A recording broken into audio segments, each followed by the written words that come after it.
काफी लोगों ने मुझसे YouTube कमेंट्स या फिर लिंक्डइन में बहुत बार पूछा है कि भाई सर्विस बेस्ड से प्रोडक्ट बेस्ड कंपनी में कैसे ट्रांजिशन किया जाए। एंड इस चीज का मेरे पास कोई खास आंसर होता नहीं है क्योंकि मेरे खुद के पास ऐसा कोई एक्सपीरियंस नहीं है। तो मैंने सोचा यार इस चीज के अराउंड एक सीरीज शुरू करते हैं जिसमें हम टाइम टू टाइम ऐसे लोगों को लाएंगे जिन्होंने service based to product based company में शिफ्ट किया है एंड उनसे कुछ बातें करेंगे। हेलो दोस्तों, मेरा नाम है लव एंड स्वागत है आपका service based to product based transition के पहले एपिसोड में।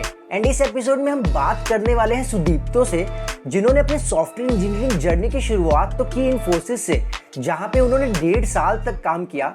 बट उसके बाद उन्होंने शिफ्ट किया मैनहट्टन एसोसिएट्स में, जो कि एक प्रोडक्ट बेस्ड कंपनी है, जहां पे उन्होंने अप्रोक्सीमेटली 1 ईयर के लिए काम किया। एंड अभी पिछले 9 महीनों से वो अमेज़न में काम कर रहे हैं। तो बिना किसी टाइम वेस्ट किए सुदीप्तो स्टार्ट करते हैं आपकी कॉलेज लाइफ से कि आपका कॉलेज कैसा था।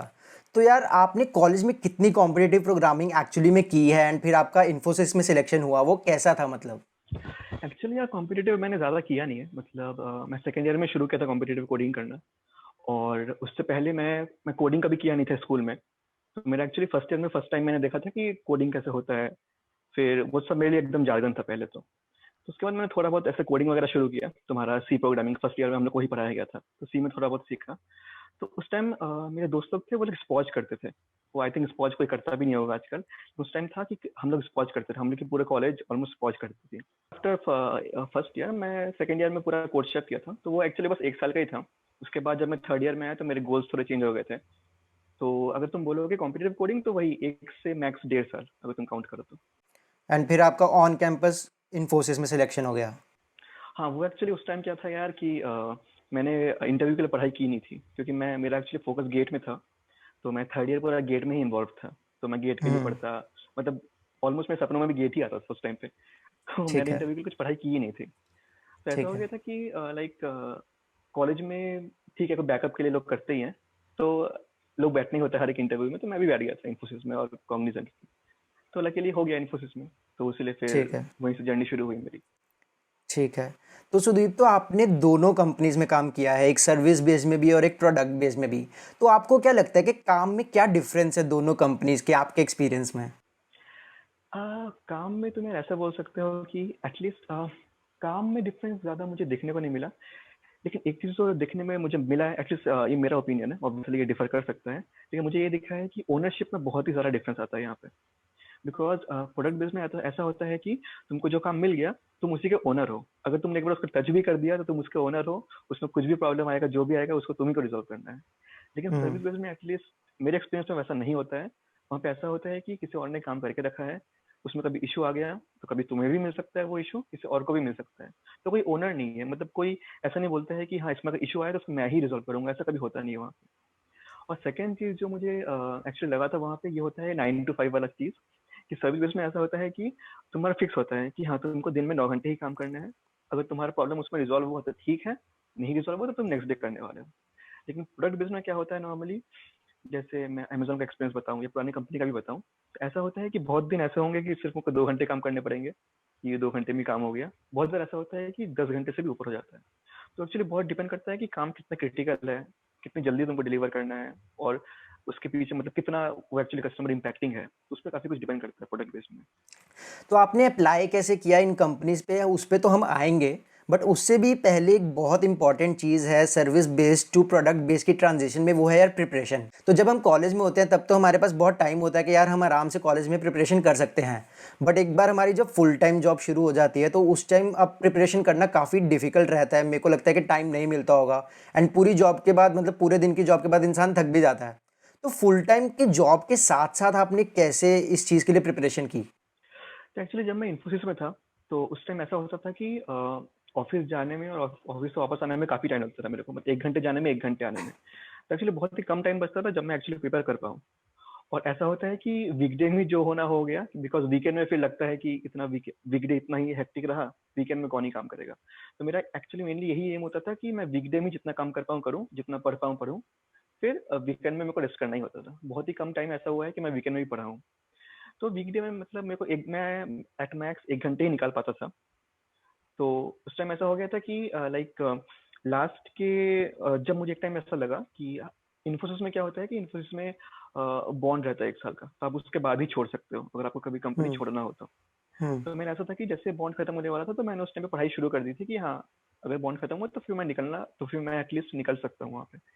तो उस टाइम मेरा ये हो गया था कि लास्ट के आई थिंक 2-3 महीने तो मैंने पढ़ना शुरू कर दिया था उस टाइम पे, कि फिर ऐसा उस टाइम पे ऐसा था कि लाइक सिर्फ दिन में 1 घंटे ही पढ़ पाऊँ, क्योंकि ऑब्वियसली हेक्टिक बहुत ही ऑफिस का था। तो हाँ, हम्म। बस वही 1 घंटे टाइम निकाल के समहाउ ऑफिस से वापस आने के बाद समहाउ बस जैसे-तैसे थोड़ा बहुत कर लो, फिर सो जाओ। तो एक्चुअली वो काइंड ऑफ इच्छा से नहीं हुआ था, लेकिन काइंड ऑफ डेस्परेशन बोल सकते हैं उसको, कि हाँ भाई हम्म। निकलना ही है मेरे को, किसी कहीं और तो जाना ही है मुझे। तो हम्म। फिर वही मैंने फिर एम किया कि भाई कुछ कर लो उसके बाद। ठीक है। तो ये तो हो गया इन्फोसिस के टाइम पे, बट इन्फोसिस के बाद आपने मैनहट्टन एसोसिएट्स में शिफ्ट किया एंड उसके बाद अमेजोन में। तो मैनहट्टन एसोसिएट्स में भी आपने इतना ही टाइम पढ़ा या फिर आपने अमेजोन के लिए जब आप पढ़ रहे थे तो आपका टाइम इंक्रीज हुआ? तो एक्चुअली जब मैं इन्फी से भी ट्राई किया था, तो मैंने वहाँ से भी अमेज़न के लिए ही ट्राई किया था। लेकिन क्योंकि मैंने उस टाइम पे बहुत ही कम टाइम इन्वेस्ट किया था, दिन के 1 घंटे, और वो सिर्फ़ 1 या डेढ़ महीने के 2 महीने के लिए अप्रॉक्स, तो एक्चुअली बहुत ही कम टाइम हो गया था। तो उसमें हम्म। प्रॉब्लम ये है कि फिर अमेज़न ने मेरा, मैं उस टाइम भी अपना अमेज़न अप्लाई किया था, तो उस टाइम मेरे को थर्ड राउंड में निकाल दिया गया था। जो अच्छा। बारडीज़र राउंड होता है, वहाँ से फिर मेरे को निकाल दिया गया था। अच्छा। लेकिन मैनहट्टन में क्या डिफ़रेंस आया कि मैनहट्टन में जैसे मैंने बताया कि वहाँ पे ऐसा होता है कि तुम अगर जल्दी काम कर लो, तो तुम जल्दी निकल भी सकते हो। कोई तुमको 9 टू 5 हम्म। रुकने को नहीं बोलता है। तो वहाँ पे मैं हम्म। ये करता था कि जल्दी काम खत्म करके, जल्दी आ जाओ। और वहाँ पे मैंने क्या सोच के वहाँ पे जॉइन किया था कि मैं जैसे ही ऑफिस जॉइन करूँगा, तो ऑफिस के जो नियरेस्ट रेजिडेंशियल एरिया होगा, मैं वहीं पे जॉइन करूँ, वहीं पे रहूँगा मैं। तो वहाँ हम्म। पे ऐसा होता था कि जैसे मैं पुरानी कंपनी में था, इन्फोसिस, तो वहाँ से मेरे को घर जाने में ही 1 घंटे लगते थे। यहाँ से मेरे को हम्म। घर जाने में 5 मिनट लगते थे। तो मैंने वहाँ पे अच्छा। बहुत टाइम सेव किया था।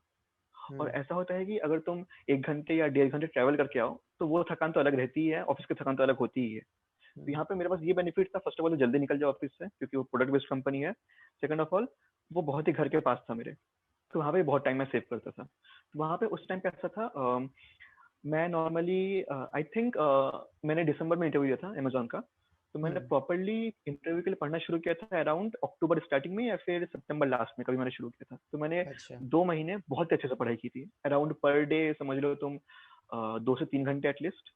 तो मैं बस हम्म। क्वेश्चंस करता था, क्योंकि एटलीस्ट अच्छा। उस टाइम पे ऐसा था कि हमेशा मेरे एल्गोरिदम क्लियर थे, लेकिन कभी अगर तुम बोलोगे प्रैक्टिस कितना किया था, प्रैक्टिस मैंने कम किया था। एल्गो क्लियर थे ठीक है। मेरे, प्रैक्टिस बहुत ही कम किया था। तो उस टाइम मैंने सिर्फ प्रैक्टिस ही करते रह गया। उस टाइम पे मैं लास्ट के 2-3 महीने सिर्फ मैं प्रैक्टिस ही किया था। अच्छा। तो उसके बाद फिर उस टाइम पे फिर ऐसा लग गया, जब अराउंड नवंबर लास्ट आ गया था, उस टाइम मुझे ऐसा लग गया कि हाँ भाई, अब प्रिपरेशन काफी हो गया है, अब मैं रेडी हूँ। ठीक है। उसके बाद फिर मैंने अप्लाई ठीक। करना शुरू किया था। तो पर्टिकुलरली आपने क्या क्या चीज़ें प्रिपेयर करी एंड कहाँ कहाँ से करी इन सब के लिए? तो एक्चुअली यार मैंने मेनली फोकस रखा गीक्स फॉर गीक्स के ऊपर और लीड कोड के ऊपर। तो ठीक है। मेरे पॉइंट ऑफ व्यू से यही दोनों काफी है तुम्हारे लिए।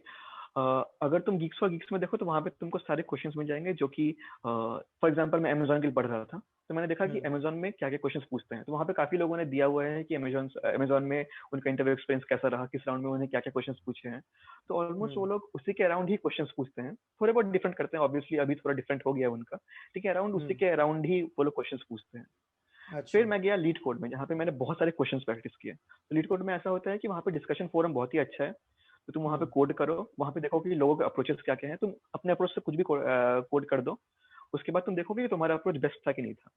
तो वहाँ पे तुमको बहुत सारे ऐसे दिखेंगे सोल्यूशन, जो मे बी तुम्हारे पॉइंट ऑफ व्यू से हो सकता है वो बेकार लगे तुमको, हम्म। हो सकता है कोई कोई क्वेश्चन कोई आंसर तुमको अच्छा लगे। मे बी टाइम कॉम्प्लेक्सिटी दोनों का ही सेम रहेगा, लेकिन मे बी इस अप्रोच से तुमको इंट्यूशन तुम्हारा बेटर काम करेगा। तो वो काफी बेनिफिट था लीड कोड में। तो मैंने लास्ट के आई थिंक 1 महीने उसी में देखा है, लीड कोड में ही देखा है मैंने। ठीक है, तो मतलब लीड कोड के डिस्कशन फोरम्स आपको काफ़ी हेल्पफुल रहे हैं। हाँ, लीड कोड बहुत सही है। अगर तुमको कोई भी क्वेश्चन का सोल्यूशन चाहिए, तो वहाँ का डिस्कशन फोरम बहुत सही है। वहाँ पे तुमको मल्टीपल सोल्यूशंस मिलेंगे, सब अच्छा है वहाँ पे। तो अब जब कोई कैंडिडेट तैयारी कर रहा है, तो ये हो सकता है कि यार वो काफ़ी देर से तैयारी कर रहा है, बट उसको कब पता चले कि यार वो अब रेडी है? मतलब आपको कब पता चला कि हाँ यार अब मैंने बहुत तैयारी कर ली है, अब मुझे इंटरव्यू देना चाहिए? ओके, तो ऐसा कभी किसी को नहीं लगता है कि उसका बहुत तैयारी हो गया है। ऐसा कभी नहीं लगता है कि भाई मैं हर एक क्वेश्चन कर दूंगा।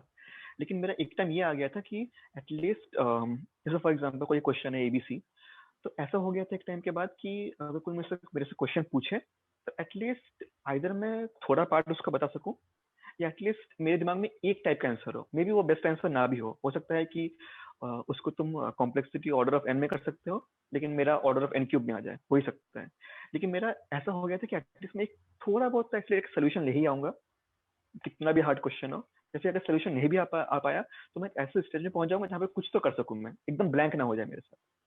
तो उस टाइम पे मुझे लगा कि हाँ, एटलीस्ट अब ऐसा नहीं होता है कि ब्लैंक हो जाता हूँ। पहले ऐसा होता था कि मतलब कोई डिफिकल्ट क्वेश्चन कोई कर दे तो पूरा ब्लैंक हो जाता था कि अब कैसे सॉल्व करना है उसको। लेकिन एक ठीक है। टाइम ऐसा आ गया था कि अब ब्लैंक नहीं होऊंगा, थोड़ा हिंट कोई मुझे मुझे दे दे तो मैं पूरा सॉल्व कर दूंगा उसको। हम्म। तो उसके बाद फिर मुझे आइडिया हो गया कि हाँ, अब मेरा काफी हो चुका है पढ़ाई। तो अब आते हैं काफ़ी एक हार्ड पार्ट पे जिस पे काफ़ी सारे लोग मतलब काफ़ी प्रॉब्लम्स फेस करते हैं कि भाई अप्लाई कैसे करें। तो आपने कंपनीज को अप्रोच कैसे किया? सबसे पहले मैनहट्टन एसोसिएट्स एंड उसके बाद अमेजोन, तो कैसे अप्रोच हुआ आपका पूरा? एक्चुअली यार, मैनहट्टन के लिए मैंने अप्रोच नहीं किया था। वहाँ पे इंटरव्यूअर, सॉरी, वहाँ पे रिक्रूटर ने खुद ने ही मेरे को लिंक्डइन में अप्रोच किया था। तो ठीक है। उन्होंने पूछा कि क्या तुम फ्री हो इंटरव्यू के लिए, तो मैंने कह दिया हाँ। तो उन्होंने वैसे इंटरव्यू लिया। अमेजोन के केस में अमेजोन का एक मेरे दोस्त के पास एक ईमेल आया हुआ था एक रिक्रूटर से कि अमेजोन हायर कर रही है, अगर वो इंटरेस्टेड है तो फिर वो अपना रेज्यूमे उसको भेज सकते हैं। तो मेरे दोस्त ने मुझे फॉरवर्ड कर दिया वो ईमेल, और मैंने उस बंदे को, जो रिक्रूटर था, मैंने उसको ईमेल कर दिया कि मैं अच्छा। इंटरेस्टेड हूँ और मुझे चाहिए। अच्छा, तो इन दोनों केसेस में कंपनी ने आपको कांटेक्ट किया? हाँ, इन दोनों केस में कंपनी ने मुझे कांटेक्ट किया।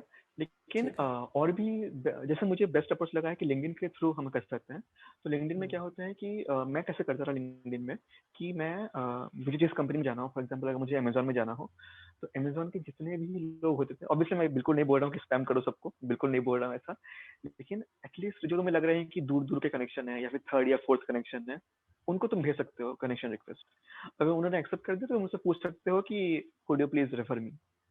तो ठीक है। लिंक्डइन में लोग अच्छे हैं, तुमको मे बी सब अगर अच्छे ना भी हो तो तुमको लोग रेफर कर देंगे। तुमको बहुत लोग ऐसे मिलेंगे जो तुमको रेफर कर देंगे। ठीक है। इनफैक्ट अगर किसी को लगता है तो अमेजोन में बोल दे मुझे, मैं ही रेफर कर दूंगा उसको। ठीक तो है। रेफर के लिए बहुत लोग मिलते हैं। तो आपने जैसे बताया कि मैनहट्टन एसोसिएट्स ने आपको कांटेक्ट किया था, फिर अमेजोन का भी ईमेल आपके फ्रेंड को आया था। तो ऐसा क्या होना चाहिए प्रोफाइल में या लिंक्डइन प्रोफाइल में कि यार लोग आपको आगे से कांटेक्ट करें? तो यहाँ पे क्या ये चीज़ रोल प्ले करी कि आपको ऑलरेडी थोड़ा एक्सपीरियंस हो चुका था इन्फोसिस में, एंड जो भी अगर कोई सर्विस बेस्ड से प्रोडक्ट बेस्ड कंपनी में शिफ्ट करना चाहता है तो क्या उसको भी मतलब एटलीस्ट 1 साल का एक्सपीरियंस या 1.5 साल का एक्सपीरियंस रखना चाहिए अपने पास, तो उसके लिए थोड़ा ईजी हो जाएगा? क्या ये चीज़ें मैटर करती है? नहीं यार, नॉर्मली क्या होता है कि रिक्रूटिंग सीजन चलता है एक। जैसे फॉर हम्म। एग्जांपल मैनहट्टन में था कि उस टाइम वो लोग बहुत ज़्यादा रिक्रूट कर रहे थे वो लोग। तो हम्म। फिर उस टाइम क्या होता है कि वो लोग लिंक्डइन में, नौकरी डॉट कॉम में, हर जगह वो लोग बस बॉम्बार्डिंग करते हैं जो भी उनको थोड़े भी अच्छे एलिजिबल कैंडिडेट लगते हैं उनको। तब तुम हम्म। एलिजिबल कैसे बनोगे? तो तुम क्या कर सकते हो कि जैसे मुझे बताया था, जब मैं इन्फोसिस में था तो मुझे वहाँ पे काफी लोग थे जो मुझे हेल्प किए थे ये सब सीखने में। हम्म। तो उनमें से हम्म। एक ने बताया था कि तुम बहुत ही अच्छे कीवर्ड यूज करो। हम्म। तुम्हारा जो लिंक्डइन प्रोफाइल बनाते हो तुम, तो वहाँ पे तुम जो हम्म। हेडलाइन देते हो, तुम जो अपने अबाउट अस में लिखते हो, अबाउट मी एक्चुअली, सॉरी, तो उसमें तुम अच्छे से कीवर्ड यूज कर सकते हो। फॉर एग्जांपल तुम अगर फुल स्टैक डेवलपर हो, तुम लिख सकते हो फुल स्टैक। तुम कौन कौन से टेक्नोलॉजी पे काम कर चुके हो वो सब लिख दो वहाँ पे। तुम जो लेटेस्ट कीवर्ड चल रहे हैं, सॉफ्टवेयर इंजीनियर, वो ऐड कर दो वहाँ पे। तुम्हारा कितना एक्सपीरियंस है, मे बी अगर तुम्हारा 1 ईयर एक्सपीरियंस है तो वो लिख दो वहाँ पे कि 1 ईयर एक्सपीरियंस है। तो अगर तुम जितने अच्छे अच्छे कीवर्ड, जितने लेटेस्ट कीवर्ड ऐड करोगे वहाँ पे, तो उतना ही सर्च में ईजी पड़ेगा। तो फॉर अच्छा। एग्जाम्पल अगर कोई सॉफ्टवेयर इंजीनियर सर्च कर रहा है तो फिर मेरा प्रोफाइल आएगा, कोई फुल स्टैक सर्च कर रहा है तो भी मेरा प्रोफाइल आएगा, कोई अगर फ्रंट एंड कर रहा है तो भी मेरा आएगा, कोई बैक एंड कर रहा है तो भी आएगा। तुम ऐसे कीवर्ड यूज कर सकते हो कि तुमने ये सब ठीक है। चीजों में काम किया है। तो उसमें सर्च रिजल्ट थोड़ा बेटर होता है। तो क्या ये चीज़ मैटर नहीं करती कितना एक्सपीरियंस ऑलरेडी है इंसान को? क्या ज़्यादा एक्सपीरियंस होने के बाद शिफ्ट करना चाहिए या बहुत जल्दी भी शिफ्ट कर सकता है कोई? देखो, मैं रिकमेंड करूंगा, अगर तुम्हें लगता है तुम्हारा पोटेंशियल है तो तुम जल्दी स्विच कर जाओ, बिकॉज तुम जितना वेट करोगे तुम्हारे लिए उतना ही हार्ड होगा वो। तुम जितना वेट अच्छा। करते जाओगे उतना हार्ड होगा। मैंने बहुत लोगों को देखा है, ऑब्वियसली किसी कंपनी को डीमेन नहीं कर रहा हूँ, लेकिन मैं बहुत लोग को देख चुका हूँ जो जिन्हें लगता है कि उन्हें वहां पे जाना चाहिए किसी और कंपनी में, लेकिन वो लोग इसलिए नहीं जाते हैं क्योंकि उनको लगता है कि वो अभी तक प्रिपेयर्ड नहीं है, जबकि वो लोग हैं प्रिपेयर्ड, वो लोग मेरे से भी अच्छे हैं, लेकिन उन्हें ठीक बस है। लगता है ऐसा कि वो प्रिपेयर्ड नहीं है। तो मैं बोलूंगा हम्म। कि गो फॉर इट, मतलब मत रुको, अगर तुम्हें लगता है कि तुमको जाना है चले जाओ बस। अच्छा। ठीक है। So thanks a lot Sudeep, तो आपने टाइम निकाला एंड आपने अपने इतने अच्छे एक्सपीरियंसेस शेयर किए हम सबके साथ। तो कैसा लगा आपको ये पूरा? थैंक यू लव, एक्चुअली तुम्हारा इनिशिएटिव काफी अच्छा है जो तुम कर रहे हो, सारे लोगों का इंटरव्यू ले रहे हो। और आई थिंक अगर मेरे टाइम पे कोई ऐसा होता, जो जब मैं शुरू कर रहा था जो कंपनी चेंज करना, उस टाइम अगर मुझे ऐसा कोई चैनल मिला होता तो मेरे लिए भी काफी इजी पड़ता। हाँ, मैं थोड़ा वीकेंड पे ट्राई कर लेता हूँ कि चलो कर लेते कुछ ना कुछ। तो आप सबको ये वीडियो कैसा लगा आप मुझे कमेंट्स में लिख के बता सकते हो। अगर आपके दिमाग में कोई ऐसा क्वेश्चन है जो मैं नहीं पूछ पाया वो भी आप कमेंट्स में लिख सकते हो। अगर स्टिल आप कोई क्वेश्चन डायरेक्टली सुदीप्तो से पूछना चाहते हो तो मैं उनके लिंक्डइन और इंस्टाग्राम लिंक्स दोनों डिस्क्रिप्शन में छोड़ दूंगा। एंड उसके बाद भी अगर आप डायरेक्टली सुदीप्तो से बात करना चाहते हो तो आप मेरा डिस्कॉर्ड सर्वर भी ज्वाइन कर सकते हो। मैं हो सकता है किसी दिन सुदीप्तो को वहाँ पे ले आऊँ एंड आप डायरेक्टली बात कर सकते हो उनसे। अगर और कुछ क्वेश्चन हैं जो आप चाहते हो मैं उन लोगों से पूछूं जिन्होंने सर्विस बेस्ड से प्रोडक्ट बेस्ड ट्रांजिशन किया है तो आप नीचे उसके बारे में भी कमेंट कर दो। तो इसके नेक्स्ट एपिसोड में जो भी इंसान आएगा मैं उनसे वो सारे क्वेश्चंस पूछने का ट्राई करूंगा। वीडियो अच्छा लगा हो तो यार वीडियो को लाइक कर देना, चैनल को सब्सक्राइब कर देना। हम मिलेंगे नेक्स्ट वीडियो में। Until then good bye.